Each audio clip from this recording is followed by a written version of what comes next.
ready for some more Drake Maye hype, Keefe? Yeah, I think so. Yeah, I think I'm ready for some more Drake Maye hype. I think some of it, not to be a stick in the mud, Jones. You dare. Some of it, perhaps, a bit overboard. Oh. Some of it a little strong. Like that there. It might be laying it on just a bit thick. Well, he's a normal guy. He's a normal guy. He's a sexy guy. He's a sexually active guy within the community. It's like, what do you mean he's a normal guy? He's a normal guy. Okay. We left some of that out. That was Greg Olson. You got to watch out for the normal guys. The guys that are normal in public, private, wild. Freak of the sheets. Oh, yeah. He's a Blanche. The Blanche of the sheets, this guy. You got to be real careful for those normal guys. That was Greg Olson yesterday on Wake Up Barstool. And we cut some of this out. Olson played for the Panthers in Carolina. He's known Drake Maye for a long time. Yeah. So just know there might be some bias in that commentary from Greg Olson. But that is representative. And we started talking about this last week. We're going into the Buffalo game. National TV. Rich Eisen, Colin Cowherd. Nationally, Drake Maye was starting to get some love, some hype. The Brady stat that was going around, which really was pretty misleading when you dug into the finer details and finer points of it. It's all right. But last week was nothing compared to the national tongue bath that Drake Maye is now getting, and it might be deserved. On the field, I think a lot of it's deserved. He's been really, really good, and if you want to go there, I think you can make the argument he's the best quarterback in that class. I personally wouldn't make that yet. I'd still give some deference to Jaden Daniels, who came back last week, looked good again, was in the NFC title game. But whatever, you want to go there with Drake Maye, go for it. Just know that's an example of how people nationally are now looking at Drake Maye. Top 10 quarterback, maybe a top 5 quarterback, maybe the best quarterback in the league. That's what he looked like, according to Greg Olson. Well, so I wonder if some of it is just a correction from this offseason where nobody had him up there. Nobody at all had him up there. We put him on the middle tier, and we're like, hey, he could play himself up to this, but he's probably more middle of the pack. And I thought that was fair, but also maybe optimistic. If you and I said he was the 16th best quarterback to start the year, that would have been higher than almost every national publication. They all had him in the 20s. Low to mid-20s. Yep. And so he has a couple of really good games. And I'll give him that, some really good games. And now it's well, we're wrong. And now they shoot him to the top of the list. And so I think he has shown the capabilities of a top 5 quarterback.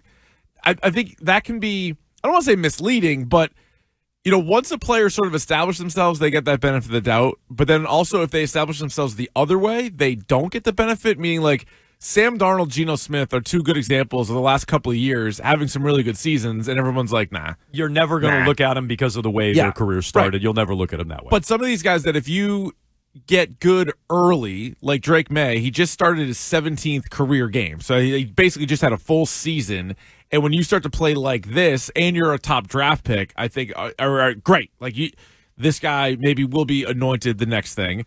I also think it helps a little bit that, Jaden Daniels missed a game. Joe Burrow's out for the season. Lamar Jackson missed a game. Some of these other top-tier quarterbacks haven't played the last couple of weeks. And meanwhile, he's head-to-head Sunday Night Football against Josh Allen. That also helps. So every single national guy, they can claim they watch every game, but it's impossible to watch every single game. I'm telling you, we heard Rex yesterday. I'm like, that's the first time Rex has sat down and watched the Patriots. You can tell. Correct. And so when you have, for a lot of these guys, maybe, they're grinding some tape, but Sunday Night Football, Bills versus Pats, every single national person watched that game. They have to have an opinion on that game. They're seeing if the reigning MVP can stay undefeated and all that. And they're like, oh, by the way, Drake Maye kind of stole the show. Drake Maye, Steph Diggs kind of stole the show. And so, no surprise the next 2 days after that, he's just going to get a ton of praise. So I'm not surprised either. I will say I'm happy if he's going to get all this praise. I'm happy he's getting it after what you just detailed. A win in Buffalo on national TV where he outduels Josh Allen and he leads a game-winning drive. Right. I'm surprised he's getting hyped now after a big-time win against the quality opponent where he was a big factor in it and was clutch. Not just, wow, he put up some numbers against the Carolina Panthers. To me, we were getting ahead of ourselves with that. Or, wow, he looked really good against the Miami Dolphins. Right. So what? So does everybody. Thank you. Yeah. Your guy, Rico Dowdle, just ran all over him. Oh, my gosh. 200-plus yards. Everybody looks good against those teams. Yeah. So to actually do it when he did it, well earned. I'm much more okay with that level of hype than, for instance, last week. Like last week, it felt kind of wild. It was interesting. It was going into a national game. I understood what was going on, but last week it felt early. And even this feels ridiculous and maybe over the top. Best quarterback in the league? Yeah, that's too much. I'm not even sure he's the best quarterback in his class. I don't think he is right now. He might be. Yeah. But if I had to pick one in his class, never mind over Mahomes, Lamar, even Josh Allen on the other side, Burrow when he's healthy, right? Baker Mayfield. There's a bunch of guys who I look at and I go, yeah, it's going to be hard for them to crack into that group. But that's what's also wild about like the commentary, and I get it. You know, we'll dance this dance from time to time, but you don't have to be the best or the worst. Like there is like a middle ground. Like is Drake Maye the best quarterback in the NFL? No. But he's really good, and he's showing signs of improvement, and he's flying up the list where maybe he will perennially be a top 10 quarterback. And within that group, like once you're in that group, you can have the all-pro season, and then maybe you have another season where, you know, there's a few guys better than you or whatever else. But he's trying to get into that group. I'm not ready to put him in there, though, as like the best in the league. Like I think that's crazy. So, agreed. Who's the best young quarterback in the league, though? I think that's a more fair discussion to have. Meaning, like, what's your cutoff for age? Because Bo Nix might never have been young. I don't know if Bo Nix counts. Let's do it, a quarterback in his first 3, 4, 5 years in the league. Okay. Like, I'll give you some leeway there. I care probably less about the actual age. Not like under 30, because like Josh Allen's under 30. Like, you wouldn't count. Like, because some of those guys are all very much in their prime. Like Lamar, Allen, Patrick Mahomes just turned 30. They lost last night. How old's Herbert? Maybe Herbert's the cutoff. Like, Herbert's pretty young, I think. After that class, he's 27. So, like, I don't know, that quarterback class, like, I'd start there at the You see who the he's latest. canoodling with, by the way, as I keep up with all the wags. Prior to the game, the Chargers game, he was smooching on the field. Did we talk about this on the air or off the air? We definitely talked about this. I don't think on the air. This was not. Okay, this wasn't on the air. No, I saw. Madison Beer. Her last name's Beer. That's a good sign. Nice. But yeah, nice. Extra nice. Yeah, there's a little extra. They lost the game. There's a little extra there. Could be a bad thing, but yeah. So like 20. So Jordan Love is 26. He's having a good season. Yeah, like somewhere like that. Like let's go with that quarterback class is like a rough line of demarcation.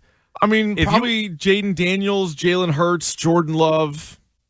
I'd put those guys up there, and then maybe I think I'd take him over Love. The other two, Love is in his 6th year in the league. Yeah, but he's 27. Yeah, 26.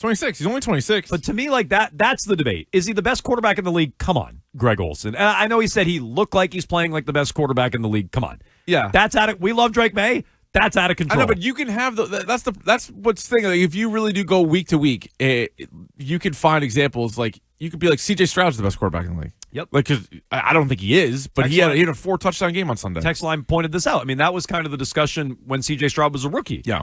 Like, he looks like the next guy. If you're telling me Drake Maye could be the next guy, if you're telling me he's the best young quarterback in the league, that to me is a little more valid than, well, it looks like he's the best QB in the league.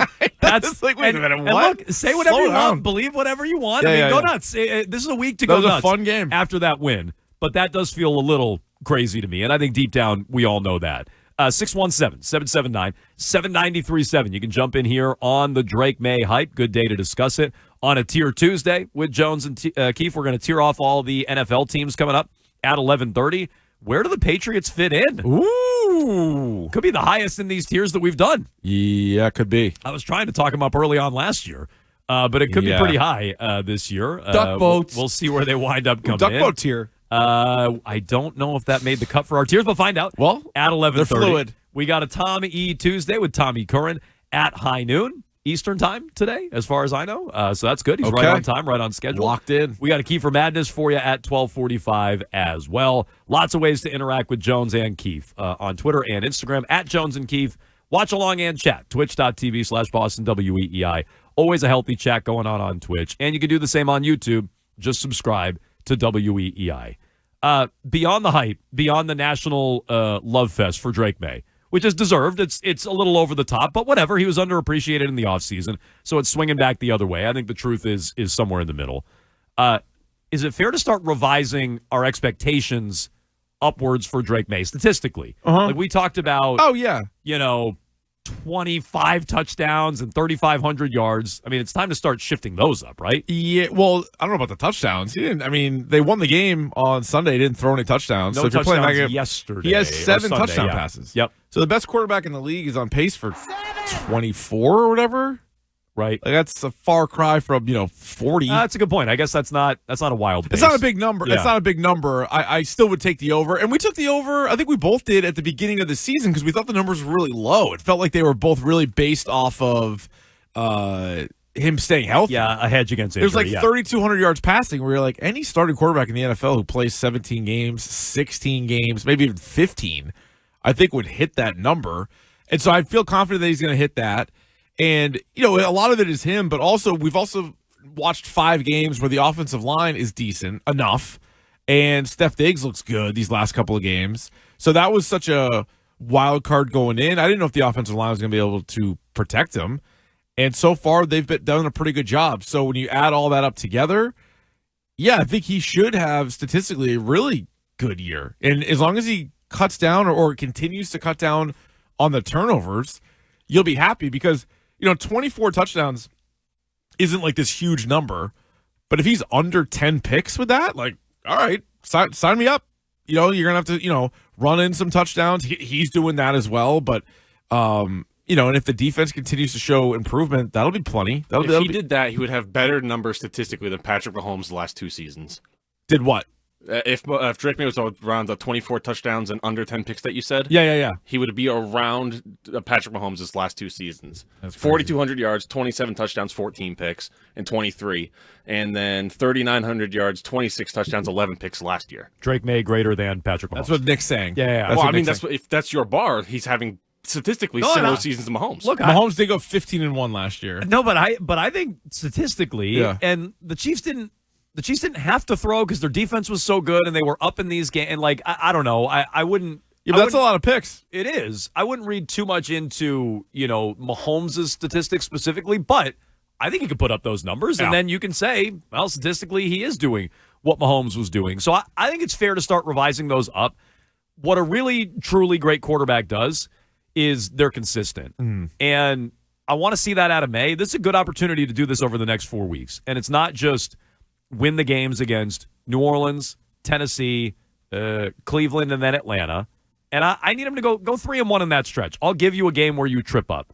Go 3-1 in that stretch. You're 6-3 going into that Tampa game, which could be a huge one, right? I think I have the schedule right off the top of my head. 6-3 going into Tampa. That'd be great.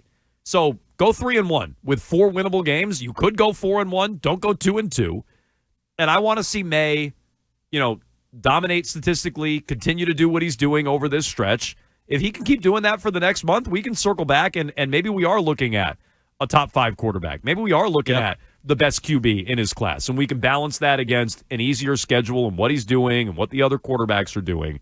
But this is a big stretch for him because a truly elite quarterback, a truly great quarterback, isn't riding the wave, which May still kind of has done. He was terrible against the Raiders. He turned it over too much against Pittsburgh, and then he's had 3 other good games around that. Be consistent for the next month, and then I think some of the performance will match some of the real national hype that he's getting. So quarterback rating, I'll throw out there just because, everybody throws those stats all together. Not everybody loves it. But, for example, he's had 4 straight games over 100 QB rating. And we can quibble whether the Pittsburgh game was a good game for him or not. He had 2 turnovers and they lost. But do you think it was a good game? I think on like a binary yes or no, probably no. No. Yeah, I would probably lean no. Killer turnovers. The killer turnovers, they lost a 1-possession game. So that's tough. And if we're gonna, and what they score, 14 points? 14 points. Yeah. So if we're gonna hold them to a high standard, I would say no. But for the purpose of this exercise, he did have 100 quarterback rating, right? So Jaden Daniels last year, who had a 100 quarterback rating for the season and his great rookie season and was in the NFC title game. Do you know that he never had even 3 consecutive games with 100 quarterback rating, let alone 4 consecutive games? Pretty good. He had some really good games, don't get me wrong, and he had some ones that were close, like high 90s or whatever, but just like if you're talking about like consistency, and that's exactly what we're doing here, NFL quarterbacks, every one of them, and especially if you play fantasy football, every one is capable of like a good game. Like they're there for a reason. They can maybe it's a bad defense, maybe the receiver goes crazy, like whatever. They're all capable of a good game. when you start looking at a chunk and like a quick snap and you're like, oh, he's had 4 out of 5 good games. Again, quibble with the Pittsburgh game, but like that's great. Like that is the sign of a guy who is consistent and is truly a top 10, top 5 quarterback in the league. Those guys are good way more often than they're not. Okay, so how do you feel about the national hype? Is it warranted? Are we even getting deep down in places you don't want to talk about at parties? Are we getting a little ahead of ourselves when it comes to Drake Maye? And let's revise some expectations upwards. What do you now expect out of Drake Maye now that he has arrived?